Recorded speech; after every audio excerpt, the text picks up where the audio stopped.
Avancemos, amadas inteligências. Vidas Secas de Graciliano Ramos. Capítulo 3, Cadeia. Dividiremos este capítulo em duas partes. Neste vídeo trabalharemos a primeira parte. Leremos até o momento em que Fabiano é jogado no cárcere, na cadeia. Fabiano tinha ido à feira da cidade comprar mantimentos. Precisava sal, farinha, feijão e rapaduras. Sinhá Vitória pedira, além disso, uma garrafa de querosene e um corte de chita vermelha. Mas o querosene de seu Inácio estava misturado com água e a chita da amostra era cara demais. Fabiano percorreu as lojas escolhendo o pano, regateando um tostão em côvado, receoso de ser enganado. Andava irresoluto. Uma longa desconfiança dava-lhe gestos oblíquos. À tarde puxou o dinheiro, meio tentado, e logo se arrependeu, certo de que todos os caixeiros furtavam no preço e na medida. Amarrou as notas na ponta do lenço, meteu-as na algibeira, dirigiu-se à bodega de seu Inácio, onde guardara os picuais. Aí certificou-se novamente de que o querosene estava batizado e decidiu beber uma pinga, pois sentia muito calor.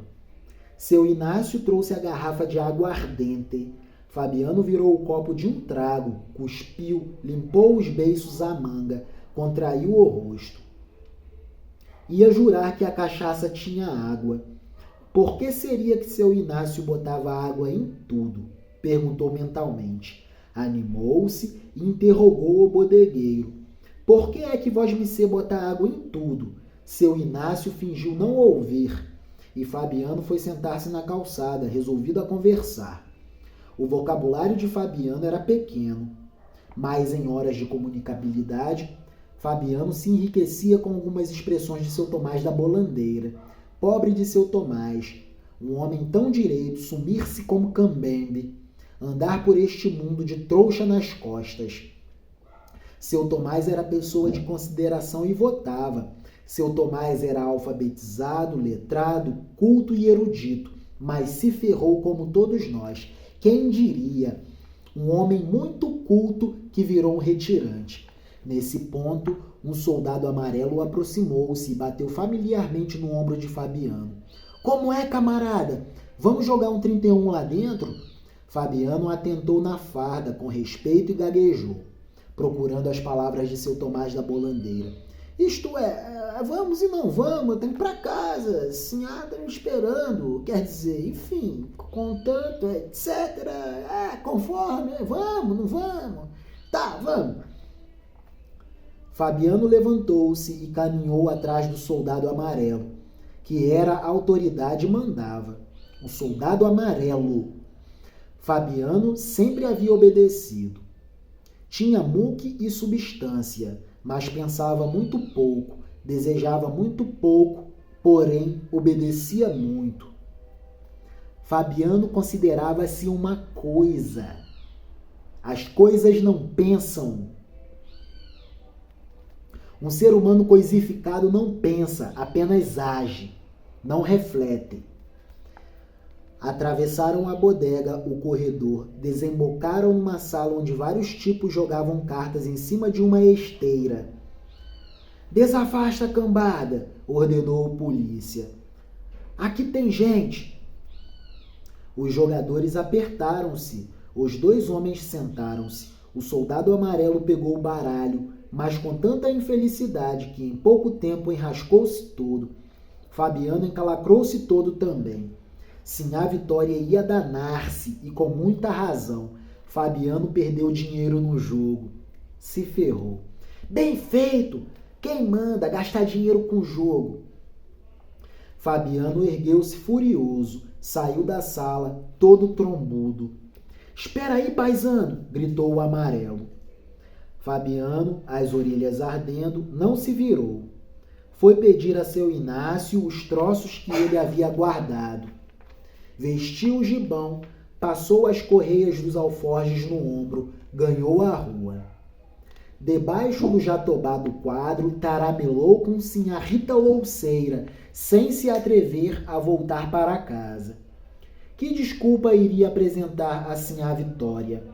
Forjava uma explicação difícil. Perdera o embrulho da fazenda, pagara na botica uma garrafada para a sinhá Rita Louceira, gastou dinheiro com mulher da rua e perdeu dinheiro no jogo. Fabiano estava todo ferrado. Atrapalhava-se todo. Tinha imaginação fraca e não sabia mentir. Nas invenções com que pretendia justificar-se, a figura de sinhá Rita Louceira aparecia sempre, e isto o desgostava. Arrumaria uma história sem ela. Diria que haviam furtado o cobre da chita, pois não era? Os parceiros o tinham pelado no 31.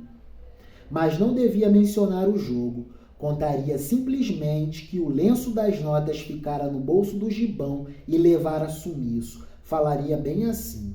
Comprei os mantimentos, botei o gibão e os alforjes na bodega de seu Inácio. Encontrei um soldado amarelo.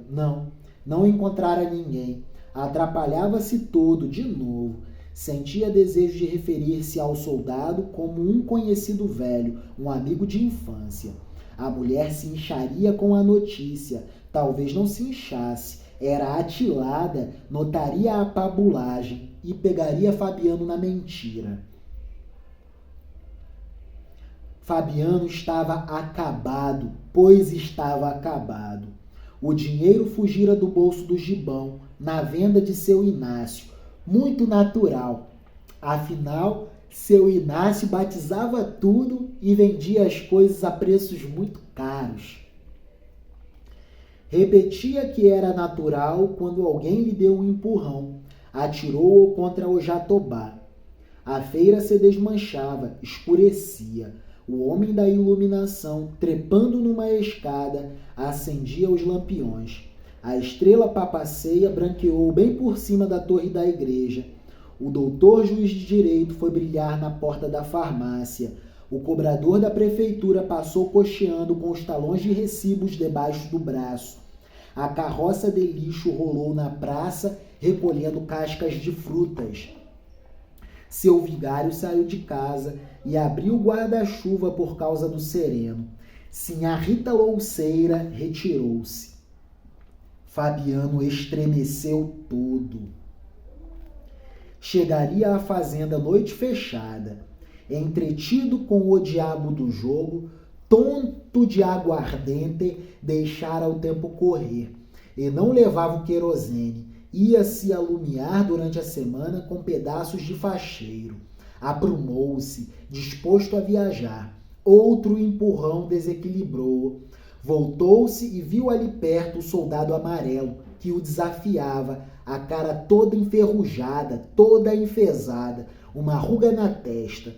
Mexeu-se para sacudir o chapéu de couro nas ventas do agressor. Com uma pancada certa do chapéu de couro, aquele tico de gente ia ao barro, ia ao chão. Olhou as coisas e as pessoas em redor e moderou a indignação. Na caatinga, ele às vezes cantava de galo, mas ali na rua da cidade encolhia-se todo. Vosmecê não tem direito de provocar os que estão quietos. Desafasta, malandro! Desafasta, caba! Bradou o polícia. Bora, caba! Desafasta! E insultou Fabiano, porque ele tinha deixado a bodega sem se despedir do policial. Perdeu dinheiro no jogo e ainda tinha de se despedir do policial, o soldado amarelo. Além de perder no jogo, tinha de se despedir do policial, o soldado amarelo. Que afronta, que autoritarismo. Que romance majestoso, lindo, romance maravilhoso, de muitos ensinamentos sobre o nosso Brasil. O soldado amarelo, que representa a opressão do poder do Estado, num contexto de absoluta precariedade, década de 30, sertão nordestino. Desafasta, caba! Bradou o polícia. E insultou Fabiano porque ele tinha deixado a bodega sem se despedir. Lorota, gaguejou Matuto, eu tenho culpa de vosmecê esbagaçar os seus possuídos no jogo? Engasgou-se. A autoridade rondou por ali um instante, desejosa de puxar questão. Não achando pretexto, avizinhou-se e plantou o salto da reiúna em cima da alpercata do vaqueiro. Deu um pisão no pé de Fabiano. Isso não se faz, moço, protestou Fabiano. Estou quieto. Veja que mole e quente é pé de gente. O outro continuou a pisar com força. Fabiano impacientou-se e xingou a mãe dele. Aí o soldado amarelo apitou, e em poucos minutos o destacamento da cidade rodeava o Jatobá. Toca pra gente! Berrou o cabo. Fabiano marchou desorientado, entrou na cadeia. Ouviu sem compreender uma acusação medonha e não se defendeu. Está certo, disse o cabo. Faça lombo, paisano. Fabiano caiu de joelhos. Repetidamente, uma lâmina de facão bateu-lhe no peito, outra nas costas.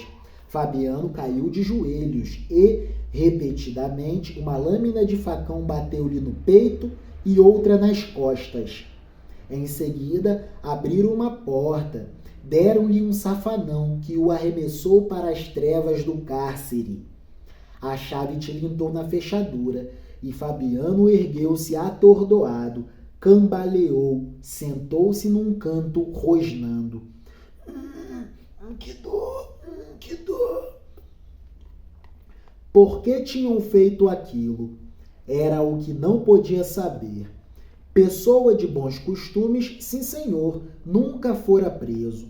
Fabiano nunca tinha sido preso. De repente, um fuzuê sem motivo. Achava-se tão perturbado que nem acreditava naquela desgraça. Tinham-lhe caído todos em cima, de supetão, como os condenados. Assim, um homem não podia resistir. Bem. Passou as mãos nas costas e no peito. Sentiu-se moído. Os olhos azulados brilharam como olhos de gato. Tinham-no realmente surrado e prendido. Mas era um caso tão esquisito que instantes depois balançava a cabeça, duvidando, apesar das machucaduras. E pararemos aqui, quando Fabiano é jogado no cárcere.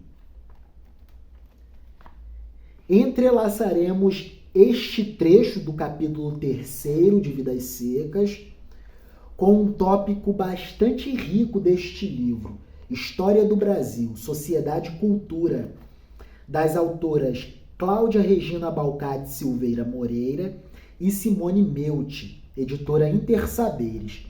Vamos compreender sobre o sofrimento do vaqueiro, do retirante, do sertanejo nordestino.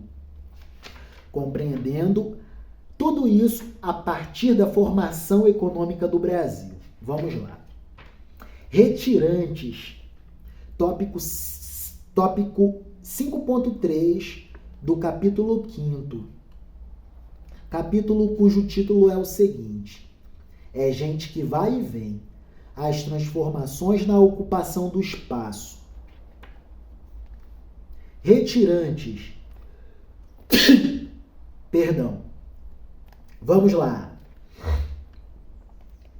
Perceberemos como é que o Nordeste brasileiro perde importância política e econômica em favor do Sudeste, fazendo com que o nordestino sofra ainda mais. A ascensão da cafeicultura à condição de principal atividade econômica brasileira, ainda no período imperial, no correr do século XIX, 1850 para frente. Teve como consequência o fato de que o Nordeste, especialmente o sertão nordestino, passou a amargar a falta de atenção do poder público. O governo federal, o governo central, passa a não se importar mais com o Nordeste brasileiro. Por quê? Porque o ciclo da cana-de-açúcar se definha de vez definitivamente e o Nordeste perde importância econômica.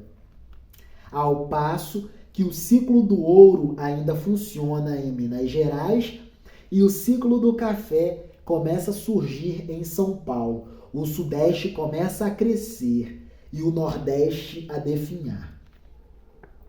Dessa forma, se antes já havia o problema com as frequentes secas, estas secas passaram a afetar ainda mais o sertanejo nordestino, que não tinha recurso diante da calamidade e não tinha a quem recorrer, dado o abandono do poder público. O governo federal não se importava mais com o Nordeste. Estamos atravessando o final do século XIX, caminhando para o século XX. Os engenhos que, além do açúcar, fabricavam cachaça, não possuíam mais o mesmo vigor econômico de outrora. Efetivamente, não havia trabalho. Além disso, os pequenos proprietários que se dedicavam à criação de gado, ano após ano, viam seu trabalho ser dizimado pelo sol em longos períodos de seca. Podemos considerar esta última frase bem assim. Efetivamente, não havia trabalho. Além disso, os pequenos proprietários e seus vaqueiros que se dedicavam à criação de gado, olha o contexto profissional de Fabiano. Ano após ano, viam seu trabalho ser dizimado pelo sol em longos períodos de seca. Uma das piores estiagens de seca que ocorreu no Ceará entre 1877 e 1879, tratada pela imprensa da época como a Seca dos Três Séteis, acabou expondo todo o horror sofrido por milhares de pessoas. Sem alternativa, os sertanejos começaram a sair do interior para se dirigir à capital. Os números não são precisos, mas estima-se que algo entre 100 mil e 120 mil pessoas que chegaram à Fortaleza nesse período. Muita gente. Para termos dimensão do tamanho de gente que chega à Fortaleza, veja o seguinte dado. A cidade de Fortaleza possuía, nessa época, uma população de 25 mil habitantes. Imaginem o caos em Fortaleza. Mais de 100 mil retirantes chegando do interior do estado do Ceará, famintos, sedentos, suportando longos e períodos de estiagens de secas. Que terrível! É o flagelo da seca no Nordeste brasileiro. Relerei.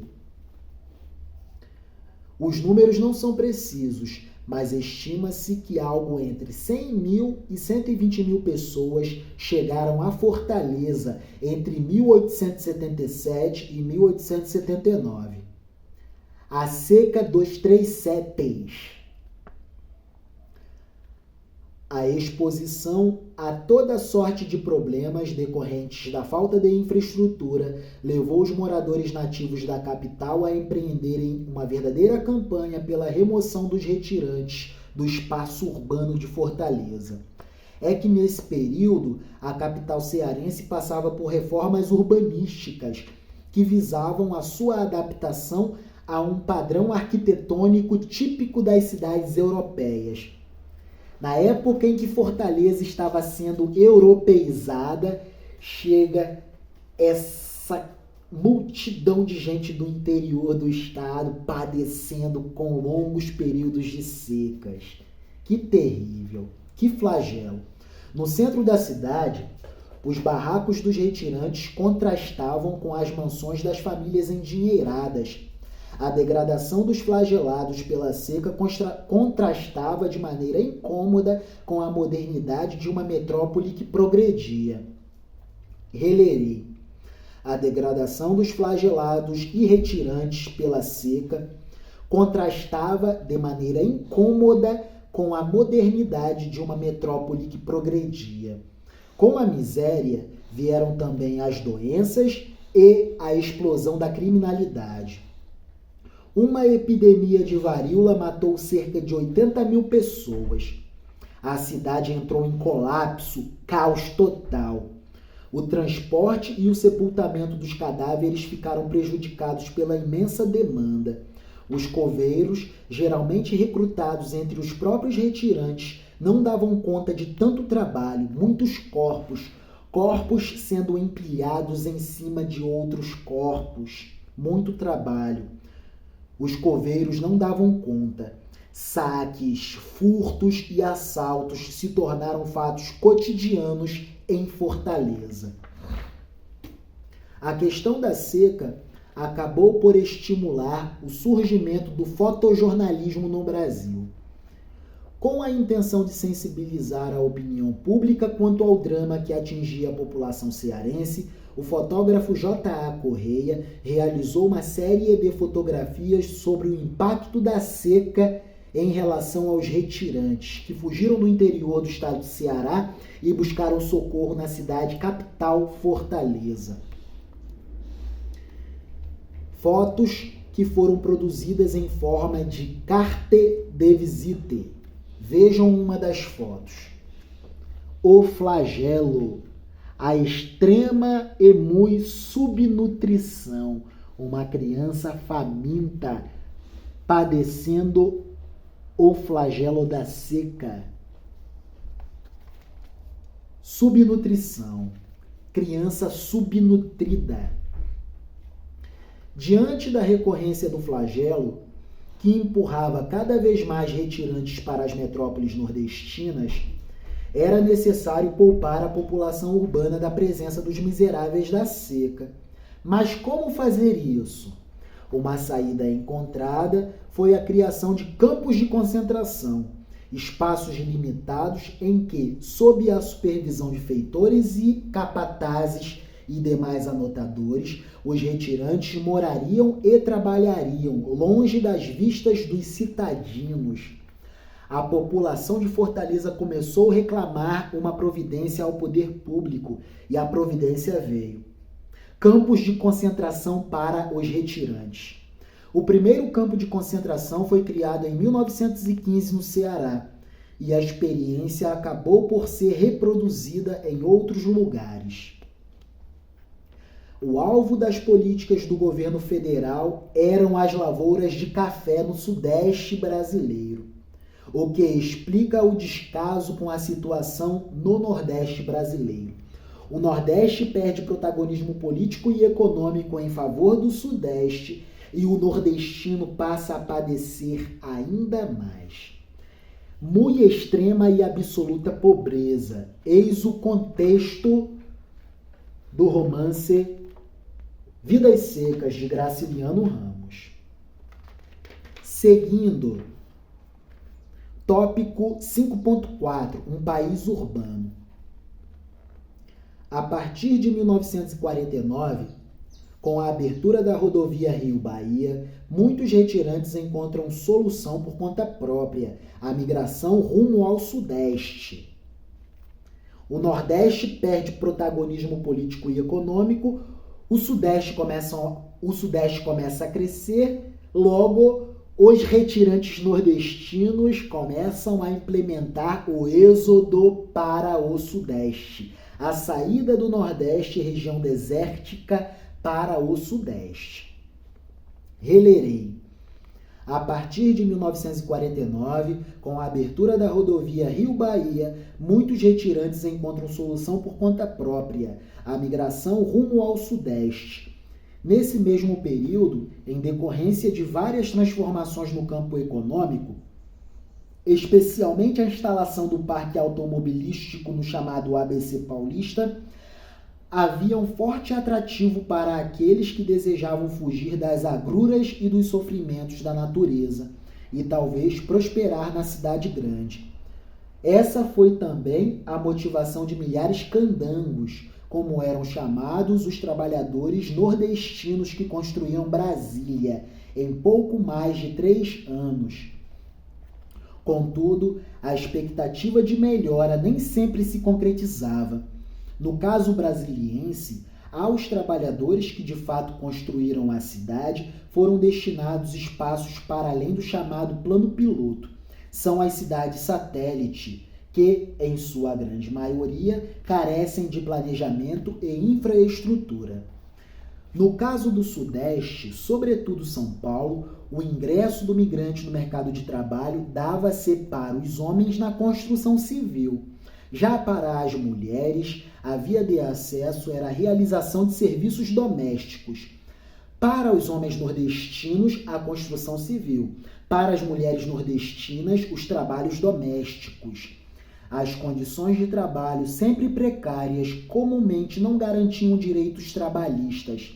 Conquistar uma ocupação na indústria significava a ascensão profissional, pois permitia o acesso aos direitos trabalhistas, jornada de 8 horas, férias remuneradas e salário mínimo.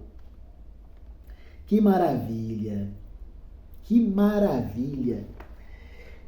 Graças a Deus, entrelaçamos a primeira parte do capítulo 3º de Vidas Secas, Cadeia, com este maravilhoso trecho de texto do livro História do Brasil, Sociedade e Cultura, das autoras Cláudia Regina Balcati e Simone Meucci, editora Intersaberes. O Brasil é um país muito complicado, moçada. Para compreender o Brasil, temos de estudar muito. E esse é o propósito da Escola de Campeões. Adentraremos a literatura brasileira, adentraremos a história do Brasil, adentraremos a história da política do Brasil e adentraremos a história da economia brasileira para compreendermos sobre a história do nosso muito amado Brasil. Tudo isso é necessário para a formação da cidadania dos jovens da Escola de Campeões, Unidade Socioeducativa de Internação do Recanto das Emas. Deus é bom, Deus é Pai, Deus é paz, Deus é amor, Deus é vida, Deus é liberdade. Viva a literatura, viva o letramento cultural, viva Graciliano Ramos, viva Vidas Secas. Romance majestoso deste gênio, arcanjo de Deus a nos abençoar com o melhor da literatura brasileira. Graciliano Ramos. No próximo vídeo, concluiremos a segunda parte do capítulo 3º. Concluiremos o capítulo 3º de Vidas Secas, lendo a segunda parte. Fabiano já está na cadeia, no cárcere, sofrendo o pão que diabo amassou. Um camarada que já se ferra todos os dias na vida, agora está preso. É isso. Que romance lindo, importantíssimo para compreendermos sobre o nosso muito amado Brasil. Avancemos, amadas inteligências. Deus é bom, Deus é Pai, mas nós temos de nos esforçar. Ler mais, estudar mais, meditar mais. É isso. Deus é bom e quer abençoar, mas nós devemos nos esforçar mais. Amém. Avancemos. É isso.